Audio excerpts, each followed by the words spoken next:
أعوذ بالله من الشيطان الرجيم.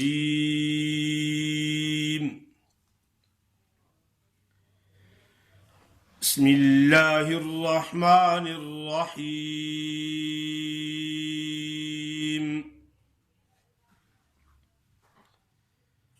قُلْنَا اهْبِطُوا مِنْهَا جَمِيعًا فَإِمَّا يَأْتِيَنَّكُمْ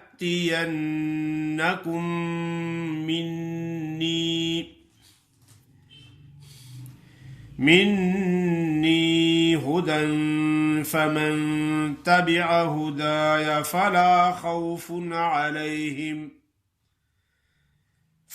خَوْفٌ عَلَيْهِمْ وَلَا هُمْ يَحْزَنُونَ. وَالَّذِينَ كَفَرُوا وَكَذَّبُوا بِآيَاتِنَا أُولَئِكَ أَصْحَابُ النَّارِ هُمْ فِيهَا خَالِدُونَ. يَا بَنِي إِسْرَائِيلَ اذْكُرُوا نِعْمَتِيَ الَّتِي أَنْعَمْتُ عَلَيْكُمْ وَأَوْفُوا بِعَهْدِي أُوفِ بِعَهْدِكُمْ وَإِيَّايَ فَارْهَبُونِ. وَآمِنُوا بِمَا أَنزَلْتُ مُصَدِّقًا لِمَا مَعَكُمْ وَلَا تَكُونُوا أَوَّلَ كَافِرٍ بِهِ وَلَا تَشْتَرُوا بِآيَاتِي ثَمَنًا قَلِيلًا وَإِيَّايَ فَاتَّقُونِ.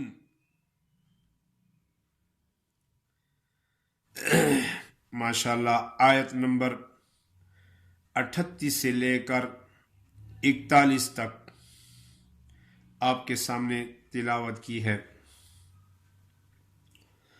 قُلْنَا اهْبِطُوا، اصل میں ہے قُلْنَا اهْبِطُوا، لیکن اهْبِطُوا کا جو حمزہ ہے یہ حمزہ وصلی ہے. حمزہ وصلی درمیان کلام میں حذف ہو جاتا ہے. اگر ہم پڑھیں گے کہ قُلْنَا تو پھر تو یہ حمزہ وصلی پڑھا جائے گا اهْبِطُوا. اگر ہاں ملا کر پڑھیں گے تو پھر قلنا والا الف مدہ اور حمزہ وصلی یہ دونوں حذف ہو جائیں گے تو کیا بن جائے گا؟ قل نہبطوا منہا جمیعا. منہا نون ساکن ہے لیکن یہاں غنہ نہیں ہوگا. کیوں نہیں ہوگا؟ کہ بتایا گیا تھا کہ نون ساکن اور تنوین کے بعد حروف حلقی میں سے کوئی حرف آ جائے تو وہاں ظاہر کر کے نون کو پڑھا جاتا ہے، یعنی بلا غنہ، بغیر غنے کے نون ادا ہوتی ہے. اس واسطے اس کو پڑھیں گے منہا، غنہ نہیں کریں گے ہم. جمیعا، جیم پر زبر ہے، میم پر زیر ہے اور آگے یا مدہ ہے. جمیعا، زبر کی تنوین ہے تو رکیں گے تو جمیعا ایک زبر الف کے ساتھ ادا ہوگی. جمیعا. اگر نہیں رکنا تو پھر کیسے پڑھیں گے؟ جمیعا، پھر غنہ بھی ہوگا. فَإِمَّا يَأْتِيَنَّكُمْ، میم مشدد ہے، اس پر شد کو کیسے ادا کریں گے؟ سختی سے. فَإِمَّا، منہ تو بند ہو جاتا ہے لیکن آواز غنے کی ناک سے نکلتی ہے. فَإِمَّا يَأْتِيَنَّكُمْ مِنِّي ہدن. ہدن پہ اگر کوئی رکنا چاہے سانس ختم ہو گئی کوئی مجبوری حالت میں، ورنہ کوئی وقف کی علامت تو یہاں نہیں ہے۔ منی ہدا پڑھیں گے۔ آگے جو یا پڑھی ہے یہ رسم الخط ہے، لکھنے میں آتی ہے لیکن پڑھنے میں نہیں آتی، کیونکہ اس پر کوئی زبر زیر پیش کچھ بھی نہیں ہے، لیکن یہ رسم الخط ہے۔ رسم الخط لکھنے میں آتا ہے وہ لفظ، اور پڑھنے میں نہیں آتا۔ فمن تبع، نون پہ غنہ کریں گے اخفا، فمن تبع ہدای، رکیں گے تو ایسا پڑھیں گے کہ یا ساکن ہو، نہیں رکنا تو پھر کیا پڑھیں گے ہدای فلا خوف علیہم ولا هم يحزنون، ولا هم يحزنون، لوگ باری ہاں پڑھتی ہیں لیکن باری نہیں پڑھنی، کیا پڑھنا ہے ولا هم يحزنون۔ والذین کفروا وکذبوا، زال کا مخرج بتایا گیا تھا کہ اوپر والے دانتوں کے نوکوں پہ زبان کی نوک لگائیں تو زال ادا ہوتی ہے وکذبوا بآیاتنا اولئک اصحاب النار۔ یہ را موٹی ہوگی، کیوں کہ یہ را وقف کی حالت میں ساکن ہو گئی ہے اور اس سے پہلے زبر ہے۔ را ساکن ہو اس سے پہلے زبر ہو، را ساکن ہو اس سے پہلے پیش ہو تو وہ را موٹی پڑی جاتی ہے۔ اصحاب النار ہم فیہا خالدون۔ یا بنی اسرائیل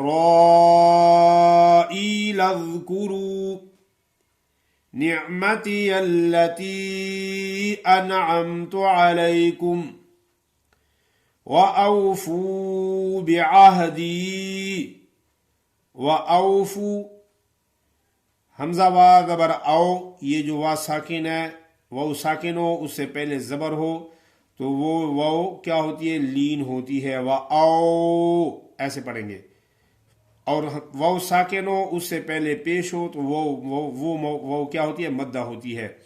وَأَوْفُوا بِعَهْدِي، کچھ لوگ ایسے پڑھتے ہیں وَأَوْفُوا بِعَهْدِي اوفِ بِعَهْدِكُمْ، وَأَوْفُوا وہ نہیں پڑھتے، لیکن فو کو تھوڑا سا لمبا کریں گے کیونکہ وہ مدہ ادا ہو جائے گی۔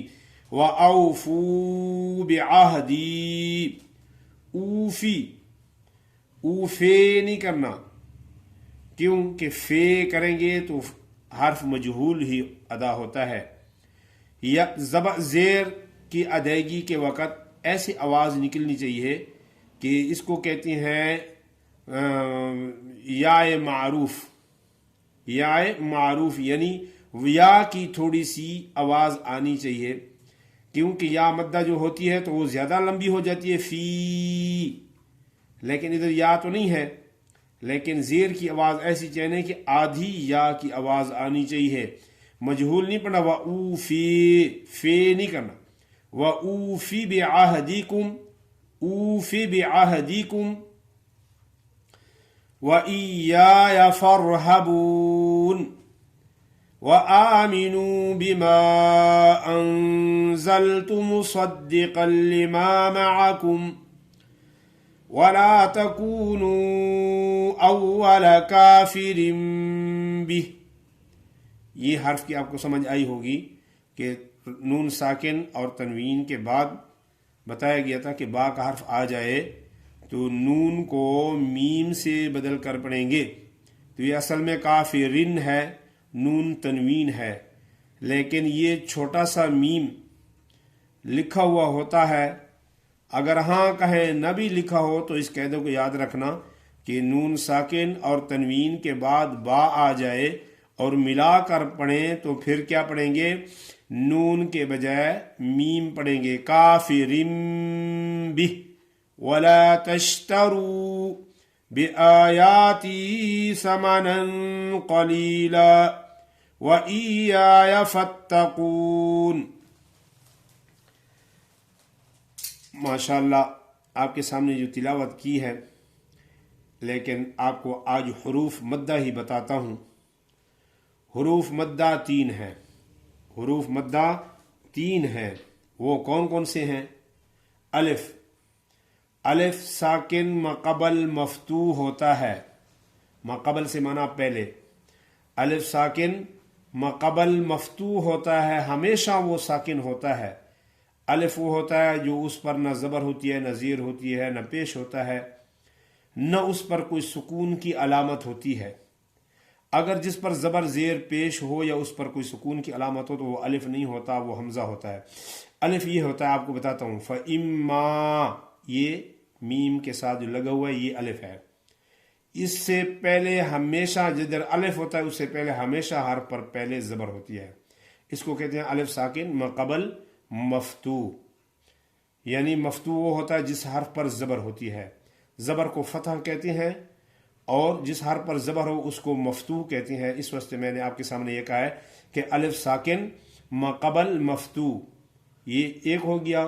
دوسرا مدہ حروف واو ساکن اس سے پہلے پیش ہو، جیسے آمنو، کفرو، تعلمون، یہ واو آ رہی ہے ساکن ہے، اس سے پہلے پیش ہے، یہ واو مدہ ہے۔ اور یا ساکن اس سے پہلے زیر ہو، وہ کیا ہے؟ نعمتی یلتی، یہ لکھا ہوا ہے تا یا زیر تی۔